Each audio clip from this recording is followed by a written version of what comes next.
that information about the expertise of the staff was there all along, but it was below the surface. What the detective of influence has to do is find those things that move people positively in our direction and bring them to the surface so they are conscious to the people who we want to respond to them. Charles Munger from Berkshire Hathaway states, "This program will help executives make better decisions and use their influence wisely. Robert Cialdini has had a greater impact on my thinking on this topic than any other scientist." It is who you are, what aura you present, but it's also what you say and do in making your request. Dr. Robert Cialdini, a psychology professor at Arizona State University, has spent years studying and writing about persuasion. It's a skill that can be learned, can be cultivated, and in fact, if you understand the principles of influence, you can become significantly more effective in asking for whatever you want in our society. The London Telegraph states, "Nobody since Jane Austen has done more for persuasion than Robert Cialdini." The first is reciprocation. People prefer to say yes in return for something they have been given, something they've received. Second principle, the principle of scarcity, the one that says people want more of those things they can have less of. See it all around you, right? People lining up to get access to products or services that are in scarce supply. Next principle is the principle of authority, and it has to do, I think, with a way of arranging ourselves in the current economic environment, which is rife with uncertainty. I've never seen such a volatile, uncertain economic market as currently exists. Right?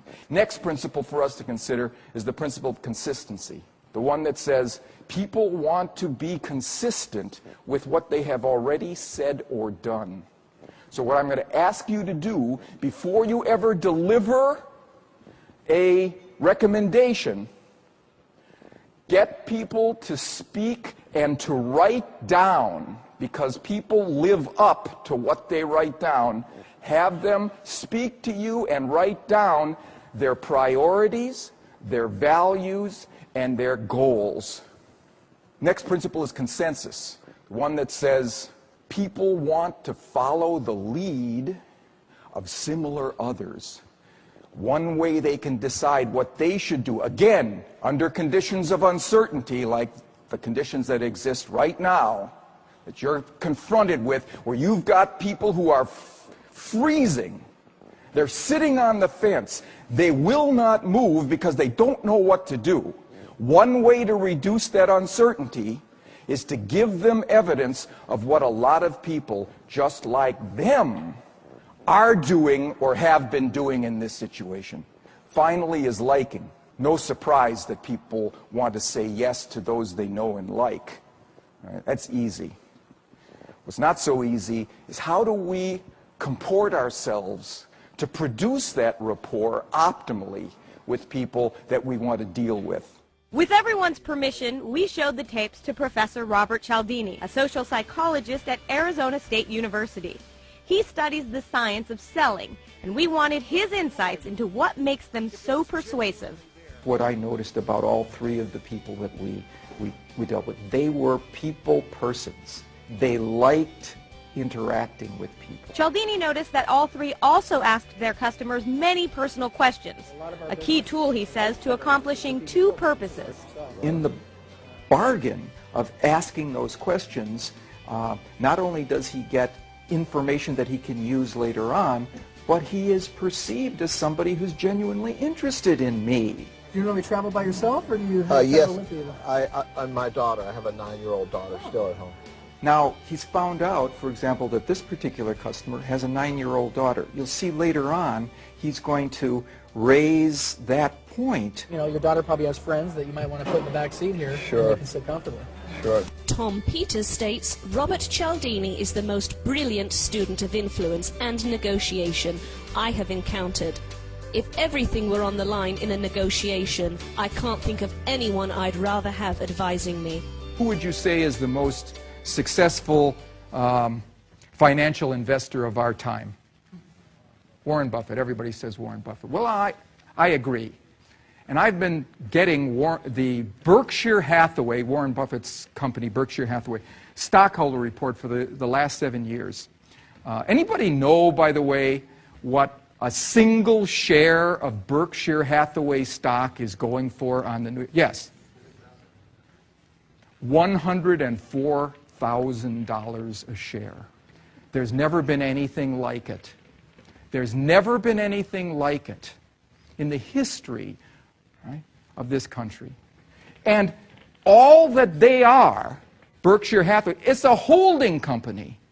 They have no product, right? They are only offering credibility. How do they stoke credibility in the minds of their shareholders and potential investors? I've noticed something in each of the last 7 of these shareholder reports. Before they describe what has gone well that year, they mention something that went wrong that year. On the first page, they mention something that went wrong. And then they launch into a set of descriptions of the good things that have happened. Right? Warren Buffett and his partner Charlie Munger know how to use this principle of credibility in a way that Bill Ford doesn't. Why? Why do they know when somebody as highly placed as William Ford doesn't know how to use it? Well, I will claim that it's because Buffett and Munger read psychology books. They read psychology books. They know that the markets are not made up of econometric models. They're made up of people. So if they would understand psychology, they would understand the circumstances of the market substantially better. How do I know that they read psychology book? Because at the last 7 shareholder meetings, there's only been one book that they've recommended to their stockholders at each of those 7 meetings. And it wasn't a book written by George Soros or John Templeton or Peter Lynch. It was a book written by a psychologist. Modesty prevents me from naming that psychologist. But, here's the point. You can do this. You can do this. I'm not even asking you to change the words now. I'm just asking you to change the sequence of the words to get the power of these psychological principles working in your behalf. Okay. Guy Kawasaki states, "This book ranks in the top 10 business books that I have ever read." Science tells us what we can do, how we can infuse our messages with the power of these 6 principles of influence. If you will align yourself with the power of those principles, I'm convinced you'll become significantly more successful in your sales endeavors.